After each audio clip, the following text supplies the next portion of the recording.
Whose responsibility is one's redemption?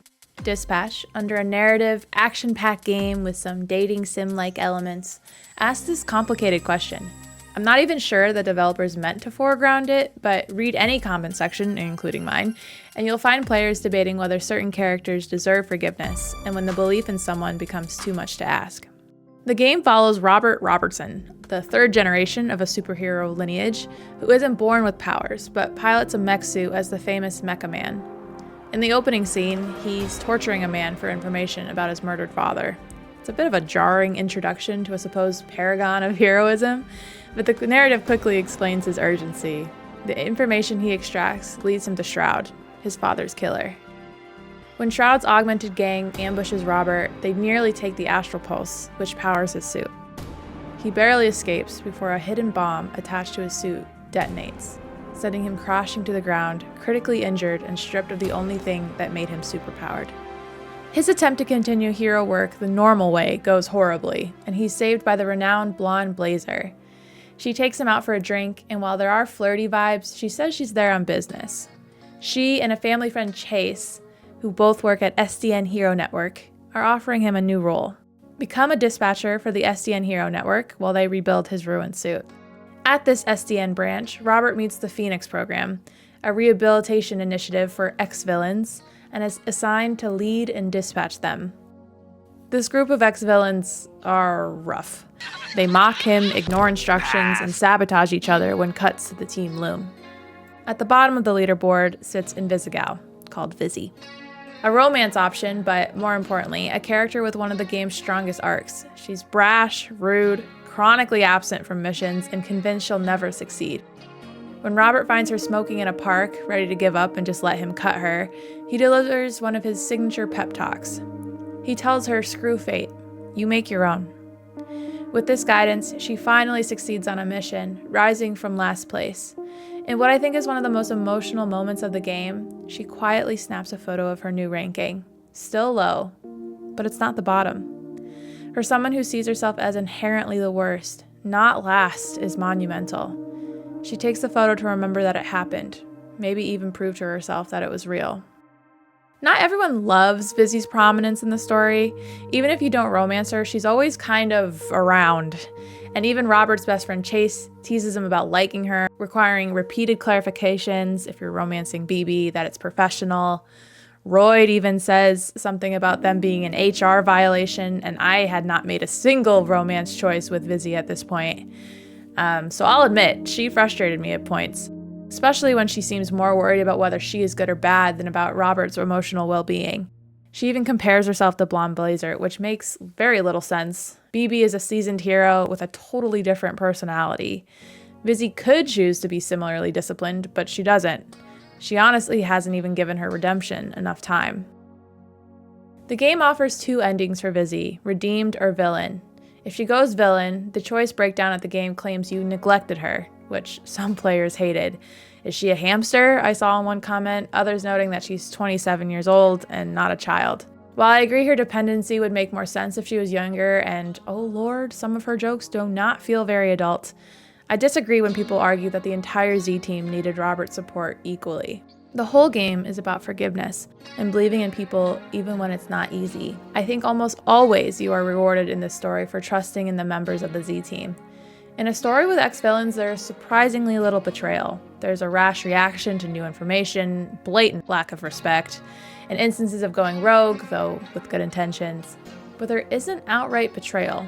There's no bad outcome because someone screwed us over.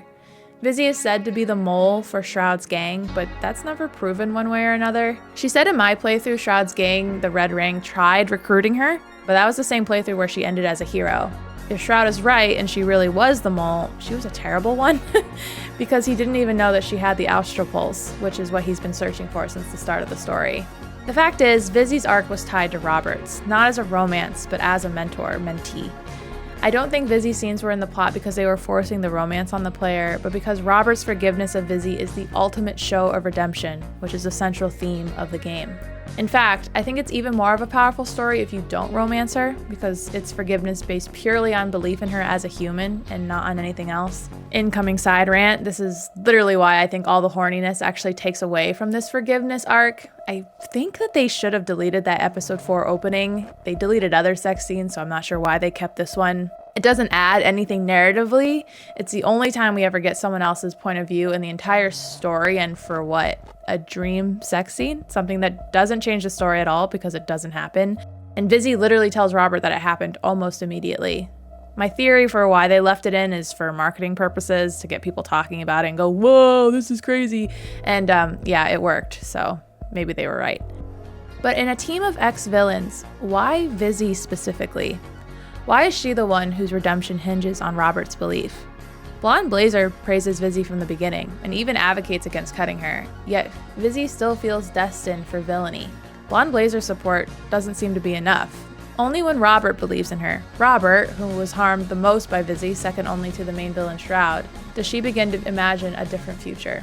Let's talk about Vizzy for a second. Vizzy is self-destructive. Her invisibility powers harm her lungs and she needs to hold her breath. She often needs an inhaler mid-fight, yet she smokes like a chimney throughout the game.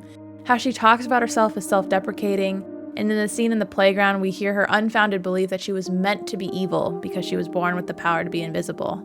That is definitely a leap in logic, but a self-destructed, maybe even depressed mind makes those leaps. It's called catastrophizing, and I'll spare you all the therapy session, but it's when you jump to the worst-case scenario, when you speak in absolutes. An example is you fail a test and you think to yourself, I fail everything I do. But if you were to ask yourself, is that true? Almost always the answer is no.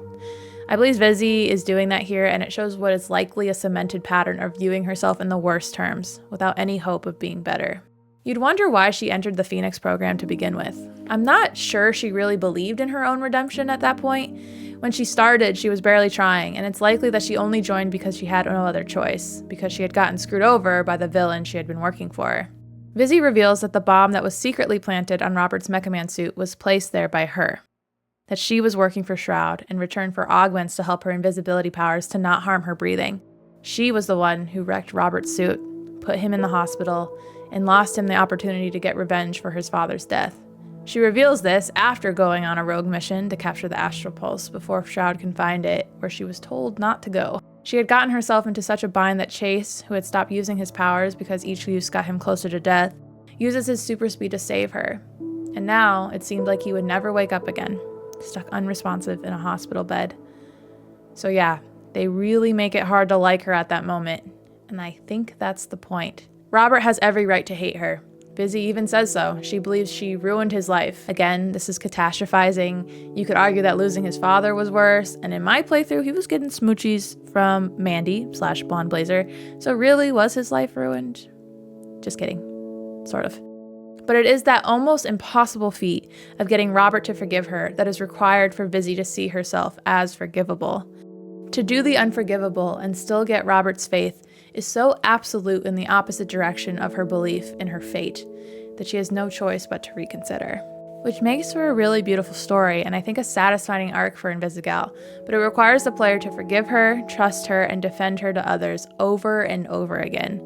For those who didn't do that, it can feel a bit blamey to get the villain ending and have the game say you neglected Vizzy. The friction here comes with the very core of the narrative, that others' redemption is your responsibility. And of course, I think it works in video game world. Your actions have to have consequences in a game. But I wonder if the discourse comes when people try applying that idea to real life. Coop/Sonar, one of which you get to choose to cut in episode 2, become evil almost as soon as you cut them, and then seemingly revert at the end of the game if you welcome them back in. While that is what I chose to do, and it felt like the right thing at the time, I don't know if I agree if I wasn't in the specific scenario of this narrative. Coop, Sonar, Vizzy were not taking their job seriously. They openly did not respect their boss, they sabotaged one another, and Vizzy went rogue, which caused mission failures.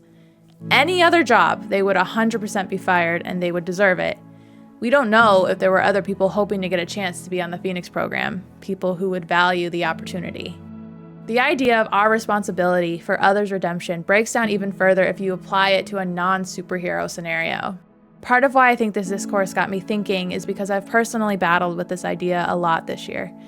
I've had friends and family who I care about very much making poor choices, in one situation for months on end.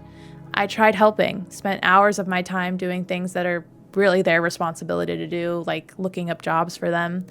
I lost sleep thinking about what I could do to help, only to have those actions make no difference at all. I had their appreciation, but they made no changes in their life. If they weren't to ever get better, would that have been due to my neglect? And would that change if I hadn't done anything at all? People can change, and often do, because of the kindness of others. And I think showing that is one of the most beautiful aspects of Dispatch's story. Every topic, though, has its inverse. How much can we forgive while they are on that journey? And when does the bad outweigh the good? I don't have an answer, because I think it's all up to us at the end of the day. That's why people reacted to this game, to Vizzy's mentor arc, so differently. And it was so fascinating to watch because of the choices that were allowed in the game. Art should allow for different reactions, because art is supposed to reflect life, and we all respond to life a little bit differently. The best thing a story can do, in my humble opinion, is to get us talking about what we believe is right and sharing our own experiences. Dispatch is one of the games that's done that the most this year, second maybe only to Claire Obscure Expedition 33 and the discussion of the different endings. Here's my take on this question of other people's redemption and forgiveness for what it's worth. Do what you can for those you love, up to 80%, because you'll lose sleep at night always wondering if you could have reached 100%. 100% is impossible. Just take that off the table. And if your 80% doesn't change, then your job now is to accept that you can't choose for them. I think all you can do then is to make sure you're leaving the light on for them, for whenever they choose good for themselves. As we saw in the story of Dispatch, in Vizzy's story, in Robert's story, in all of the Z team, sometimes we need someone to believe in us, but no one else can ever replace the belief that we must eventually find in ourselves.